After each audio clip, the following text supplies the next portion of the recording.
Hey guys, welcome back to the channel. In this video, we're going to be talking about our plumbing system. The goal of our entire build was to have the fuel storage, water storage, and general amenities of a large expedition vehicle while having the footprint and off-road capabilities similar to a mid-sized truck. In our plumbing system, we have 70 gallons of internal freshwater storage split between 2 tanks, a 4-gallon water heater, 4 main stages of filtration, 15 gallons of heated gray water storage, a large hidden indoor shower, an outdoor shower with hot water, and more. If you're new to the channel, welcome. We've been building out our E350 composite camper for about 2 years now, and have built everything from the subframe to the composite box to the pop top and now the interior. So yeah, let's get into the plumbing system. So one of our main goals with this camper was to keep everything as compact as possible and essentially have the amenities of a van or camper much larger in a smaller footprint. We have a lot more water storage than your typical small camper or really even a decent sized van. The way we did this is we split it between 2 tanks. On the right side, we have the majority of the water storage and where it fills. And then on the left side, we have the secondary tank.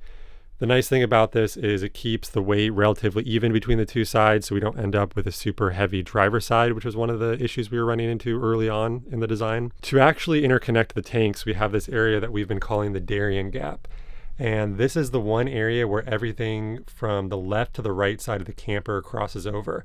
So nothing crosses over under the van. All of the plumbing and electrical is all right here. There will eventually be a little cover, this guy right here.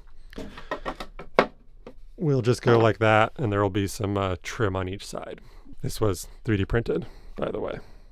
So this is the main tube that interconnects the 2 tanks. We have a shutoff on here if we need to isolate the 2 tanks for any reason. This is a 3/4 inch diameter tube, and the way it works is you fill this tank with the gravity fill, which is right there. And then it will fill that tank, and then since water naturally will self-level, it'll also fill this tank. This tank is actually taller than this tank, so when it's completely full, it's actually above the level of the top of the tank. And the way that works is by having this vent line that is hidden in this little actuator corner that runs all the way up to the top here. Another thing about this vent line, just while I'm thinking about it, a lot of things in this camper were probably overthought, but one of the silly things in my mind was everything was built in here to be relatively fine in a rollover event. The box is extremely rigid, extremely strong. All this cabinetry is all basically an internal roll cage.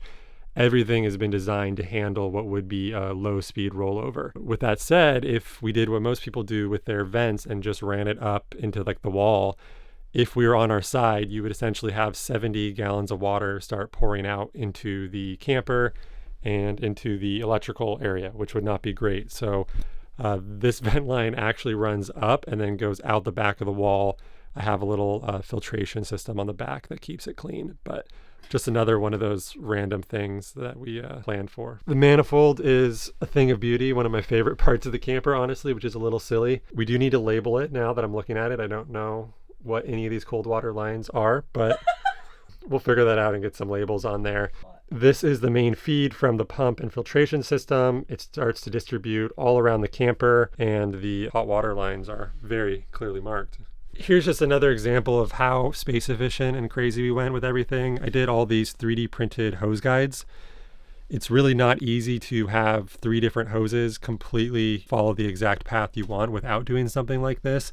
It's a 2-part system. You bolt this part here down, you put the hoses in these little semicircle spots, and then this cover just bolts on and holds everything tight.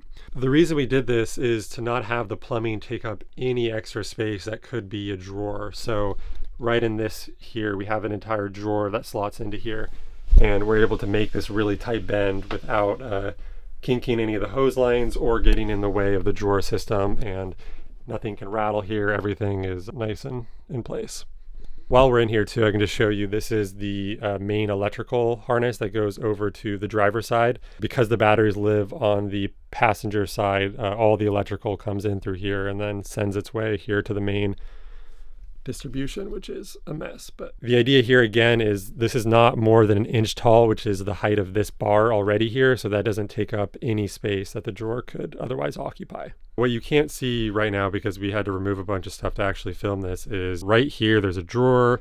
Right here is a platform that's accessible from the outside and the inside. There's a table, drawers here.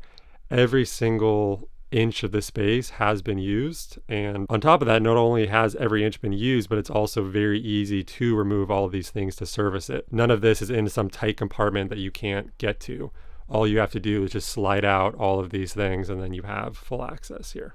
So the basic flow of the water system here is it gets drawn up by the pump from the tank, which is right there and has its own little pre-filter on it. Then it goes to our 3 stages of filtration. The labels on this are reversed. We had to switch the direction of it, but basically it is first a 5 micron pre-filter, then it gets to the 0.2 micron main filter, and then it gets to a carbon block taste filter, which I think also has some coconut shells in it or something for taste. From there, it then goes into the UV filtration. So this is a 12 volt automatic flow sensing UV filter. We source this from a company called Guzzle H2O. They put these in their like stream water kits. We ended up not going with their main system just because it's expensive for less filtration. So we decided to combine the BlueTech one with this UV filter, which we were able to get at a decent price. I will mention BlueTech does also offer a version of this now that has a UV light. I just think it's a lot bigger and a lot more expensive than buying these 2 pieces separate. But the filter itself is from a company called AquaSense. It's a 12 volt unit. It's very low power draw. It automatically detects the flow, so it just turns itself on. It's a great unit and it's been really good for us. We decided to have all of the water be filtered in the van instead of just having a separate, filtered water tap. Main reason for that is the amount of water using in a van is relatively low for this kind of filtration, so it still lasts a long time and you still have really good pressure going through all this filtration. From here, the water then goes to our manifold, which, if I haven't mentioned, is one of my favorite parts and turned out beautiful. This distributes the water to the various parts in the van. The interesting one here is this guy. So if you turn this valve, what it actually does is opens this line, which redirects the water right back to the tank. The idea behind this is we have the option, if we want to infinitely filter the water inside the tanks. We could just, with the pump running, did what I just did, turn it on, and the pump will just infinitely cycle water into the tank, get sucked up, and then back into the tank. Again, we could use this to filter the water if we wanted to. If there was like extreme freezing risk we were worried about, we could keep water moving through. Just another extra feature, which was actually kind of happened by accident because we had an extra line on this 4-port manifold that I didn't want to just cap off. As for the method we actually used to connect all this plumbing, this is all done using flexible PEX line and crimp rings. There's a lot of thought that went into why we chose this kind of tubing and connection method, which we're going to get into in the next video. But controversially, I think that PEX crimp rings in combination with this tubing are far superior to your standard PEX lines and expansion fittings for a camper van, which we will be talking about in our next plumbing video. I know I mentioned it earlier, but the water that goes to the other side, other than the interconnected tank, there is one cold water line and one hot water line. This is the only plumbing that goes to the other side of the van, and it is for our outdoor shower port, which is on the outside. This right here is the outdoor hot water shower port. You can change the temperature just between hot and cold just by rotating this right here.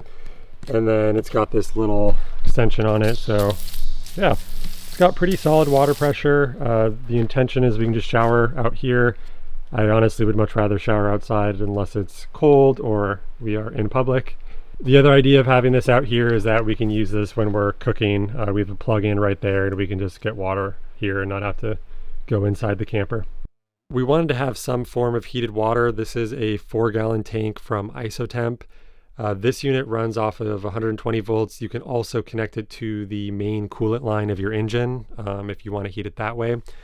We opted not to do this just because of reliability reasons. We didn't want to cut into the factory coolant and run it all the way back here. You're just way more likely to end up having to deal with servicing that in the future. We also would have had to cut massive holes inside the floor for that, which we didn't want to do. And at the end of the day, I don't really see the point in why you would need to generate hot water while driving, because we already do that naturally because of the surplus of energy we're generating while driving. We have the dual alternator system. We're producing a ton of power, and it's fine to use the extra power to heat it while driving using electricity. I will say there is one way to get around having to cut into the engine lines, or at least run them all the way back here, instead of running the loop all the way back here, you can just put on a heat exchanger and then run a separate coolant line back here. That wouldn't be a bad idea if you needed to do that for any reason, but again, for the reasons we mentioned, we decided not to do that. Even though this water heater is only 4 gallons, the nice thing about it is it heats the water extremely hot. So when you're taking a shower, you're not actually only relying on 4 gallons of water. You can mix it with a bunch of cold water and end up taking a comfortable shower with, 10 gallons of water. So right up here is our main point of use for the water system. This is our sink. This will also feed our indoor shower line, so the vast majority of the water will be coming from here. This is the tank gauge, obviously. That is connected to that tank right there. So what actually ends up happening is your first quarter of water goes pretty quickly because it's only drawing from that tank. And then once you reach about a quarter to 2/3 of the tank level on the gauge, that's when you reach the height of this tank. So then it starts drawing evenly between the two of them and the water lasts a very, very long time. We've actually measured it and we can run the sink here for, I think it's about an hour straight without running out of water. And it is totally normal water pressure. These are the switches that kind of run the whole plumbing system. We have the pump switch, we have the hot water heater on-off switch, we have the open-close switch for the gray water valves. You can actually just open that and then maybe you could hear that, but the water's coming out the bottoms. The idea here was to have an electronic valve, so it's not a lot of work. You don't have to go under there and deal with messy water and trying to open it. You can just open it from inside. And then we have the pipe heating system for all of the exterior gray water lines and the tank heating system for the exterior water gray tank. We'll get into that later in this video, but all of the plumbing underneath the van is heated and all of the runs are as short as possible and make sure there's no standing water where there doesn't have to be. This is the main gray water line, which just runs down this clear tube and then out through the bottom of the floor here. We plan to have a separate video talking about how we actually made these waterproof connections through the van floor. But that was one of the things we had to figure out, is how to actually get a watertight connection through the composite floor without just, drilling a hole and sending a pipe through a sloppy hole. So here's a view from underneath our van. You can see the gray water tank. It has a aluminum skid plate, and then it is fully heated with a heating pad that runs between the aluminum skid and the tank. On top of that, it's also heated along all of the plumbing lines. So there's 2 lines here. It's kind of hard to show this. That one goes to our hidden shower pan and is by far the longest plumbing line. This thing is about, I think, 2 feet long from there to there. And then the other, which I can't really show you very well, is up there, and it's only about 6 inches long, which is going from the sink drain or the sink to the tank. All of that is wrapped in this insulative tape that has multiple layers that goes around all of the lines. And then there's also heater wire that is wrapped around all of this. And we haven't gone to test this in extreme cold yet. We've only tested it in like 40 degrees. And if you come down here, it's pretty warm and you can tell it's definitely producing a lot of heat. So in the winter time, we should hopefully be completely good with this system. I also made it, sorry, that was the muffler. I also continued the heater wire down into the solenoid unit and the drain right here. So when you flip a switch inside the cab, can you flip the switch?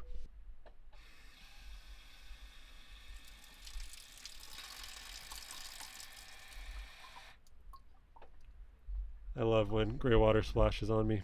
Yeah, there's a switch inside the cab, which makes it really easy. And yeah, like I said, the heating coil continues over that. The only other interesting thing here is I have this little mini access port, and this is where the Mopeka wireless tank monitor goes. So if you just take this off, the gauge is actually sitting on this piece, so you can replace the battery. But this is a wireless Bluetooth tank gauge that has, I believe, an ultrasonic sensor in it, which is very handy to not have to route a wire and whatever into the cab to actually get a reading on the tank. And it's not something that we're going to check that often, but it's nice to be able to check that. So this is the outside of the camper where you can actually fill the water tank. We have this gravity fill, which is lockable. And then this cargo hatch is intended to give you access to what will be a bunch of storage right here. and lets you see the water level when you're filling it up. So you can see it's right down there right now. But nice thing is put the water in there. If you overfill it, you don't have to worry about all that extra water coming out because it's all on the outside, and you can keep an eye on the tank level in here. The other thing we have is this suction fill hose right here. The intention of this is that you can flip this valve right here, and then the pump, instead of trying to draw water in from the tank, it draws it from this hose right here. And the idea being that you could just drop this, a little extension from here, into a lake or river to suction fill your water tank. The problem we're having with this is pumps like this aren't really good at sucking water long distances. They would much rather push the water. So what I think we're going to do to solve this is have a little separate unit in a Pelican case similar to Guzzle H2O. They sell these little portable water kits. We would just do the same thing but without the filtration. So the idea being, if you were trying to fill up from some water over there, you would just have this little Pelican case, drop the hose in, and then we would use the same 25-foot hose we use to fill from a spigot, connect that to the unit, and then have it pump the water here, so we could just leave that in a river and have it pump in the water. The other cool thing we could do is have the pump in the portable unit be the exact same as our main pump. That way, when or if we ever need to replace it or anything ever happens to our main pump, we have a secondary pump we could switch it out with. I should say that I haven't actually started working on the suction fill thing. I just have a few parts picked out for that. If you guys have built anything similar or have any recommendations on how to suction fill a camper van plumbing system, I'd love to hear them. One thing I should mention about having a gravity fill to fill two tanks like this, because this tank is the one that's actually receiving the water, if you're filling up at extremely high rates, it takes a little bit for the water to self-level into that tank. I did a couple tests. It really isn't much of an issue. It's more just if you were filling really fast, you would need to completely fill it, let the water level settle for, a couple minutes, and then resume filling. It does help that this tank is taller, so it gives increased pressure on the line that goes across, and just means that once that's full, you just have to fill the top of this one. If it was the other way around, that would obviously be a problem. This cargo hatch is from the same company that we got all of the doors and the windows from that we talked about. We have a whole video talking about how we got those for really cheap. I don't remember the exact price. I want to say it was $80 for this hatch. They made it exactly our dimension. They were willing to make it any size we want.